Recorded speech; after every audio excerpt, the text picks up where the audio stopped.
investigación del caso Metástasis. Doctor Guarderas, muy buen día. Buenos días, estimado Miguel, es un gusto estar aquí. Bueno, ¿en qué me baso? Mire, hay dos vías. Hay una serie de indicios de los que no puedo hablar ahorita por el momento. No obstante, es un tema bastante evidente. Mire, yo pregunto, si Maffer Vargas tenía aparentes vínculos con Norero, ¿dónde están los exámenes del Consejo Nacional Electoral fiscalizando, controlando el origen de los recursos para la campaña de la señora Vargas? ¿Dónde? ¿Desde hace cuánto que no vemos que haya una sanción por financiamiento ilegal a cualquier partido político, Miguel? A cualquiera. Entonces, ahí hay o vagancia, o dejadez, o complicidad. Y yo no creo que sea tanta la vagancia, ¿no? A mí, yo me vuelo, yo sospecho que puedan haber ahí graves indicios de complicidad. ¿En las actuales autoridades del CNE? Por supuesto, Miguel, mire, esas autoridades ya van ahí un buen...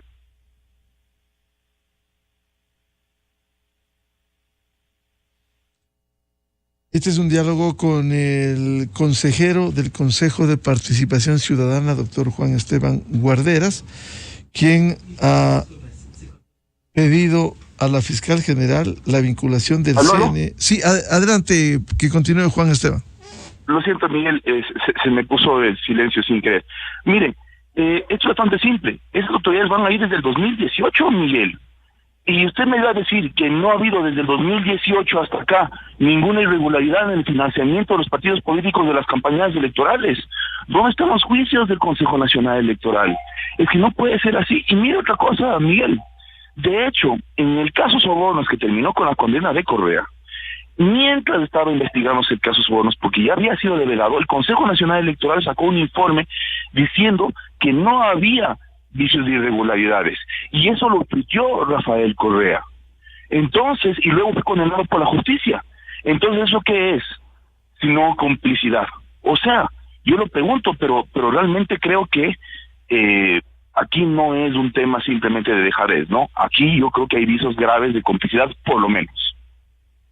Y claro, el país lo que quiere es esclarecer. Terminan los procesos y no pasa nada. ¿Por qué no se auditan? Hoy que estamos con el caso Metástasis precisamente, y en donde en los chats se evidencian estas conexiones, estos dineros que han impulsado a candidatos. Bueno, hay evidencia en los chats que ha presentado la Fiscalía General y que se demuestra estas presuntas irregularidades. ¿Qué hacer con esto entonces? Bueno, mire, de hecho yo participé en la elaboración de la reforma electoral de febrero de 2020. En febrero de 2020, Miguel, se ordenaba al Consejo Nacional Electoral que haga una unidad de antilavado en el Consejo Nacional Electoral. Supuestamente lo han hecho. Hay supuestamente una unidad de antilavado en el Consejo Nacional Electoral. Pero, Miguel, ¿dónde hay un mínimo reporte? ¿Dónde hay una mínima denuncia? Es que no puede ser que sean o tan poco diligentes que en tantos años, ya vamos desde 2020, son más de 3 años, ¿ah? Porque la reforma es de febrero de 2020, yo no me trago que en 3 años, con 3 procesos electorales no hayan encontrado nada con salsa de nada. O sea, eso es imposible, Miguel, es imposible porque además estaban a vista y paciencia, o sea, los excesos de gasto electoral estaban a vista y paciencia de todos, y habían, o sea, yo no puedo creer, por ejemplo, que una cosa tan evidente, que vínculos tan evidentes de ciertos grupos políticos con grupos narcotraficantes, por otros casos, no haya tenido una repercusión en el financiamiento de las elecciones, Miguel. Bueno, y hay tantos casos que se han denunciado en provincias, presunto financiamiento de campañas, y no hay un solo informe, una sola respuesta del organismo electoral. Sí, y no solo eso, Miguel, sino que vamos un poco más allá.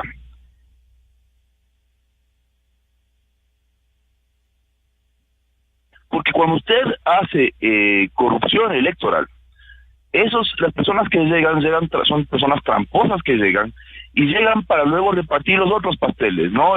Los fondos de las alcaldías, de los GAT, de las prefecturas, se reparte el resto del país.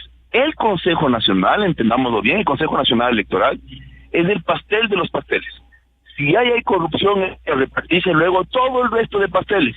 Ahí es el inicio de toda la corrupción. Entonces está maravillosamente bien. Yo aplaudo la valentía de la fiscal, qué maravilla, y de la ministra Palencia, que le ha apoyado. Aplaudo su acción. Ahora, si es que no limpiamos el Consejo Nacional Electoral, esto se va a volver a repetir, eso es seguro. En su carta a la Fiscalía, usted dice hay que evitar que el narcotráfico lave dinero a través del financiamiento de las campañas electorales. ¿Habrá pruebas de ese financiamiento en las campañas? Sí, Miguel, como le dije al comienzo de la entrevista, hay indicios de los que no me puedo pronunciar. Nosotros tenemos capacidades de investigación y desde que yo llegué ya he puesto en marcha mis competencias de investigación. No obstante, mientras yo investigo, sí conmino a las otras entidades de fiscalización del Estado, como es, por ejemplo, la Fiscalía, y en su caso también lo haré en su momento adecuado a la Contraloría. Dejemos de que el hombre recién se está instalando, el señor Torres. Por supuesto que tenemos que mover nuestra mirada hacia el ámbito electoral. Es decir, nuevamente le planteo, si es que la señora Vargas tenía contactos con Nodero, ¿dónde están los reportes que dicen que el financiamiento de campaña de la señora Vargas fue limpio? ¿Dónde están? Eso le corresponde al Consejo Nacional Electoral, y eso tiene que ser el Consejo Nacional Electoral de manera rápida y ágil, no tantos años después. De lo que tengo yo entendido, todavía las cuentas del 2021 todavía no están totalmente auditadas. O sea, no ha habido el reporte final del 2021. Esos son 2 procesos electorales atrás, ¿no? Entonces, claro, tarde, mal y nunca, ¿no? Y claro, por supuesto, nunca ha habido el Consejo Nacional Electoral nunca ha pescado nada. Y luego, ellos, además con una unidad antilavado, y luego quieren que nosotros nos traguemos la idea de que ellos no son ni cómplices y además son unos excelentes policías. Por favor, Miguel. Doctor Guarderas, en su solicitud a la Fiscalía también señala que hay que evitar que utilicen procesos electorales para legitimar a posibles candidatos del narco con el potencial riesgo de que lleguen a ser autoridades. ¿Acaso no se ha llegado ya a ser autoridades a través de estos mecanismos? Por supuesto, Miguel, y le puedo dar, a ver, por ejemplo, mire, yo hice una investigación en el 2019 sobre esta materia, y le voy a dar un caso que yo mismo lo constaté. Esto se daba en San Lorenzo, por ejemplo. Había un bingo, organizaban un bingo para un candidato, y entonces la idea del bingo era que la gente, comprando las cartillas del bingo, reunía unos centavitos para que se le dé al candidato y así pueda financiar su campaña, ¿no? La gente del pueblo, de San Lorenzo, iba y compraba su cartilla del bingo y así aportaba con plata a la campaña de este candidato. Muy bien. Resulta, pero, Miguel, que los premios del bingo eran refrigeradores, motores fuera de borda, hornos y hornos y otros electrodomésticos. Entonces, Miguel, cada uno de esos premios era mucho más de lo que estaban aportando de manera colectiva los contadores de las cartillas. Por supuesto que eso era una forma de lavar dinero, 1. Y 2, por supuesto que era una forma de promover la candidatura de una manera mucho más agresiva, y por supuesto que ese candidato no iba a defender los intereses de la ciudadanía, sino de los que les dieron la plata para que compren esos electrodomésticos que iban a ser los premios del bingo. Entonces, claramente, las autoridades electas no iban a ser personas que defiendan el pueblo ecuatoriano, iban a ser personas que defiendan los intereses del narco. Entonces, tenemos que empezar. ¿Y dónde está? Y una cosa adicional, Miguel. ¿Sabe dónde yo encontré las evidencias de esto? Porque eso lo vimos de varias formas, lo corroboramos de varias formas. Pues estaba publicado en las redes sociales. Ser información pública, que esa información al acceso de todo el país. Y incluyendo los equipos del Consejo Nacional Electoral. ¿Dónde están las denuncias del Consejo Nacional Electoral sobre ese tipo de actos de campaña que eran ilegales? ¿Dónde están? Entonces, eso no es para mí solamente un tema de dejadez, Miguel, lo repito, para mí hay indicios de complicidad. En resumen, al hacer esta solicitud, doctor Juan Esteban Guarderas, ¿Usted considera que estamos a tiempo de evitar que el Ecuador se convierta en un narcoestado? ¿Cree que usted estamos en ese camino? No, yo creo que ya estamos en un narcoestado, Miguel. Yo creo que lo que hemos visto sobre la administración de las cárceles es un narcoestado. Yo creo que cuando se manda a la cárcel a ciertos mafiosos, pero el sistema judicial lo saca de la cárcel, es un narcoestado porque ya priman los intereses del mafioso sobre el del pueblo ecuatoriano. O sea, yo ya creo que estamos en un narcoestado. Lo que pasa es que estamos en una guerra porque no lo hemos pedido todo, no lo hemos pedido todo. Todavía hay espacios institucionales como la Fiscalía que no han sido totalmente tomados. Pero de que estamos en un narcoestado, estamos en un narcoestado. Ahora nos corresponde a nosotros exigir que ese combate, que esa recuperación del país sea eficaz. Y para mí, querido Miguel, para mí no va a haber recuperación del país si no empezamos por el inicio del ovillo. Y el inicio del ovillo es para mí la corrupción electoral y el Consejo Nacional Electoral.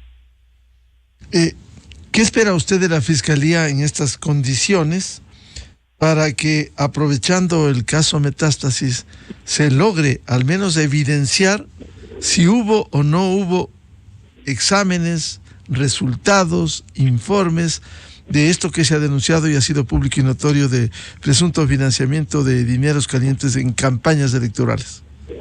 Bueno, mire, primero hay una serie de indicios que, como le dije, tienen que ellos corroborar, investigar, consolidar. 1. 2, mire Miguel, por ejemplo, se tiene que verificar qué hizo la unidad de antilavado del Consejo Nacional Electoral, porque tienen desde 3 años una unidad de antilavado.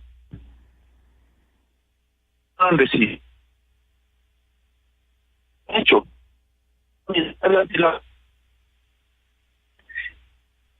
De eso tiene que ver al menos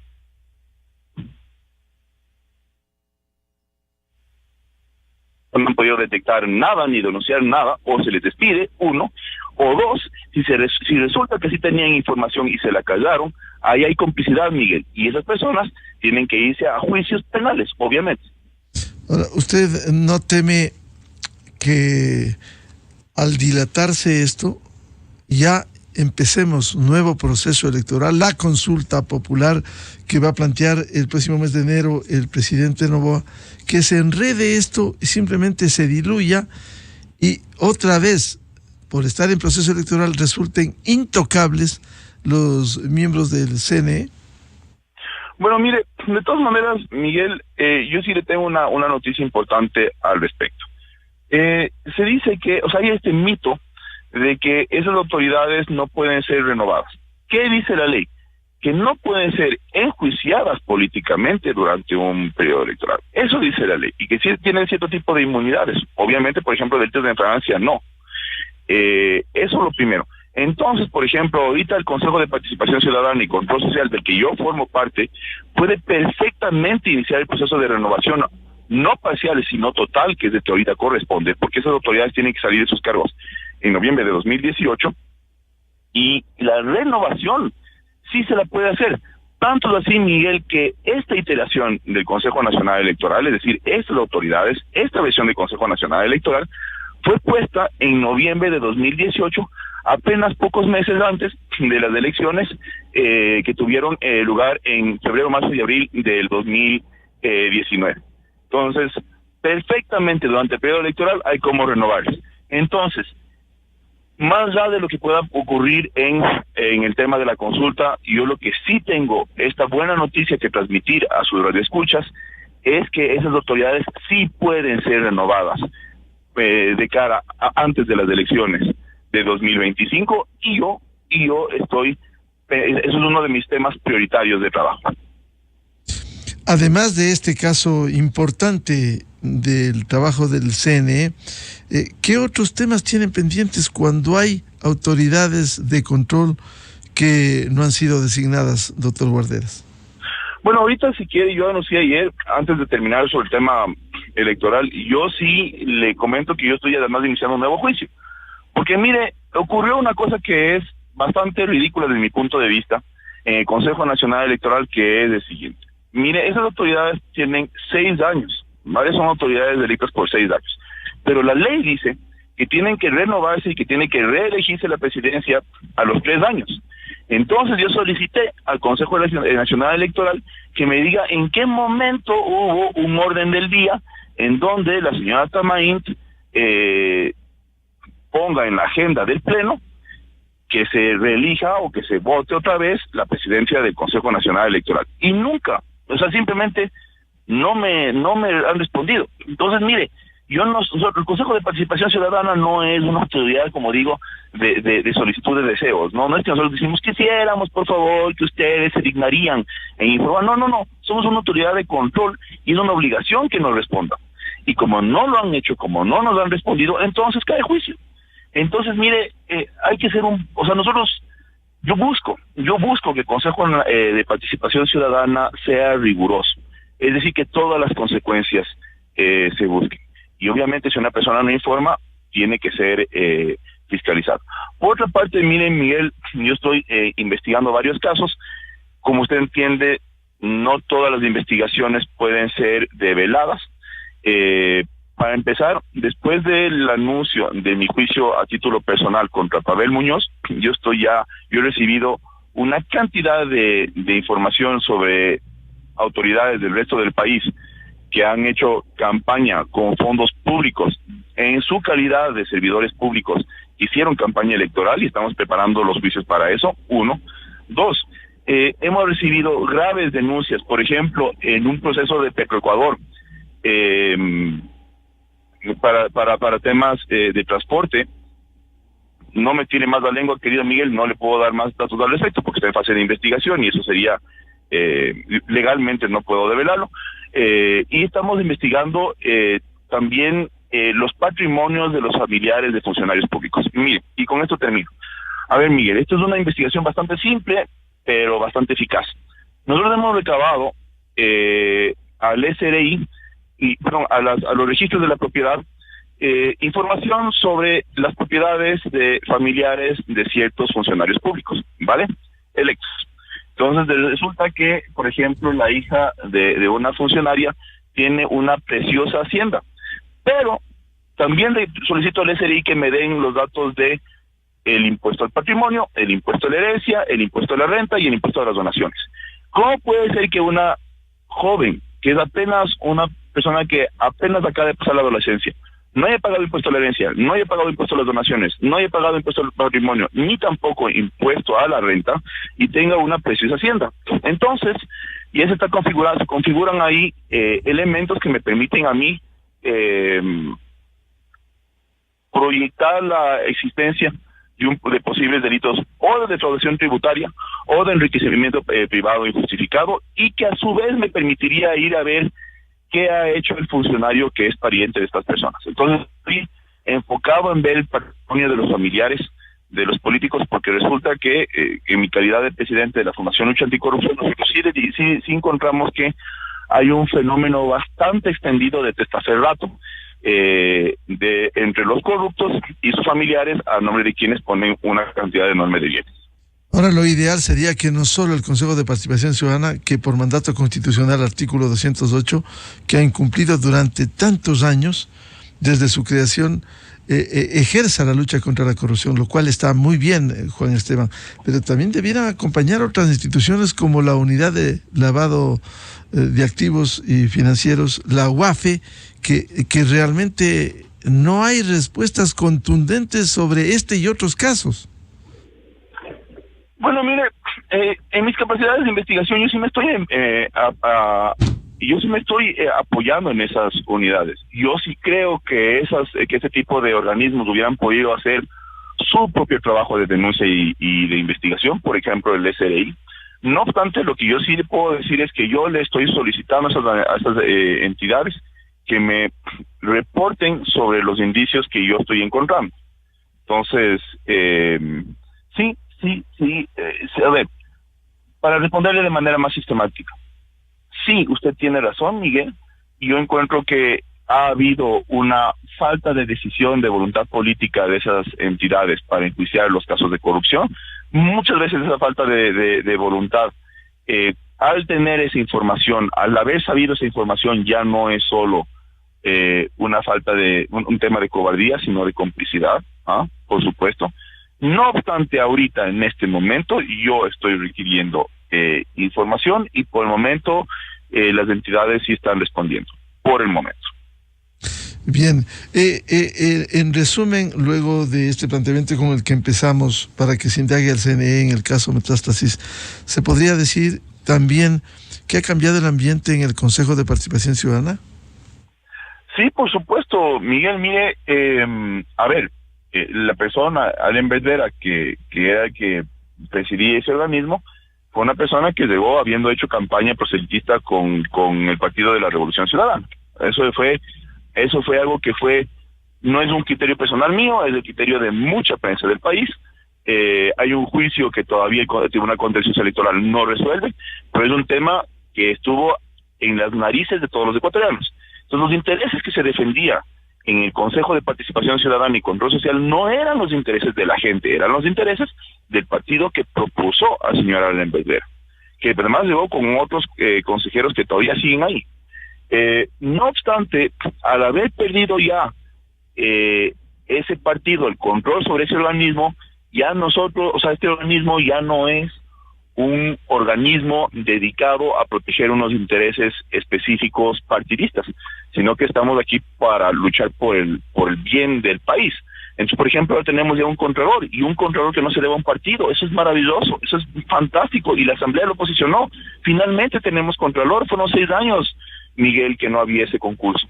Entonces, poquito a poquito, ¿no? Y yo creo que podemos mejorar, pero creo que estamos en la buena vía. A propósito del Contralor, un técnico que ha llegado a la Contraloría, ha habido una acción en Quito, una acción constitucional de uno de los perdedores y plenamente identificado, que fuera abogado de Odebrecht, nada menos, que ha presentado y ha sido atendido en un caso cerrado, concluido, terminado la designación, que le posesionara a la Asamblea Nacional y esté en funciones. ¿Habrá notificado este proceso al Consejo de Participación, insisto, en un caso cerrado y sacramentado?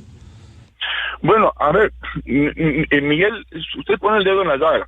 Mire, primero no es que hubo un juicio, sino que hubo varios juicios, varios juicios, y eso es el reflejo de un mal diseño del proceso de concursos. Es decir, mire, ahorita, como los procesos todo es abierto, a cada acción que hace la Comisión Ciudadana de Selección, a las personas que les gusta o no les gusta, meten acciones. Entonces hay un tifón de juicios, porque cada persona no está de acuerdo cómo le han calificado a cada cosa. Normalmente, un tipo de concurso de esta forma tendría que ser hecho de manera anónima, es decir, el jurado delibera, y luego de que el jurado delibere, por supuesto que tiene que haber una fase de impugnación y derecho a la defensa, pero una fase específica, no durante todo el proceso. Ahora, ¿qué pasó aquí? El señor Falconi Puig estaba muy contento, muy feliz de cómo se llevaba el proceso cuando él estaba segundo en el concurso, porque la fase de méritos concluyó en donde la primera persona, el primer perfil que estaba liderando las calificaciones era una señora Vivanco, que era la ex mano derecha del señor Carlos Polit, jurado del país, que fue contralor durante la época de Odebrecht aquí en el Ecuador, la empresa coimera más grande de América Latina. O sea, su departamento de marketing eran coimas. Entonces, esa era la primera persona, y la segunda persona era justamente, coincidentemente, el abogado de Odebrecht, el ex abogado de Odebrecht, Juan Falconi Puig. Entonces, las personas estaban bastante contentas cuando estaban liderando. Resulta que hay la fase de examen. En el examen, otras personas estudiaron más, otras personas dieron un mejor examen, otras personas les aventajaron en el ranking, y ahí sí se ponen a quejar. Bueno, pues qué pena, era de que estudien mejor para el examen. Y mi rol, independientemente de que me guste o no el perfil del señor Falconi Puig o de la señora Vivanco, eso no tiene que interferir en mi trabajo. Mi rol era verificar si hubo distorsiones en las calificaciones del examen, y eso no hubo. En ningún momento, ni siquiera en las comparecencias de la Asamblea, se vio que había esas distorsiones. Entonces, ¿quién ganó? El que estudió más. Y eso está bien, Miguel, eso está súper bien. Entonces yo estoy realmente contento de que tengamos ahora un nuevo controlor. Bien, muchas gracias por atender a la revista de Opinión Democracia al doctor Juan Esteban Guarderas, consejero del Consejo de Participación Ciudadana. Estaremos pendientes de estas acciones que ha anunciado hoy. Juan Esteban, muy amable. Un fuerte abrazo, querido Miguel. Enseguida, en la revista de Opinión Democracia. 7:55 minutos en el territorio continental ecuatoriano, pausa publicitaria y buscando la verdad volvemos para hablar precisamente sobre el año 2023 y su evaluación económica. Invitados la economista María Herrera, columnista y catedrática universitaria, el doctor Napoleón Santamaría, abogado tributarista, y el economista Fernando Mosquera, consultor, catedrático y especialista en temas en la Mesa de Seguros de Estudios de la Seguridad Social. Desde 1984 con Gonzalo Rosero. La revista de Opinión Democracia. Siempre líderes, siempre confiables.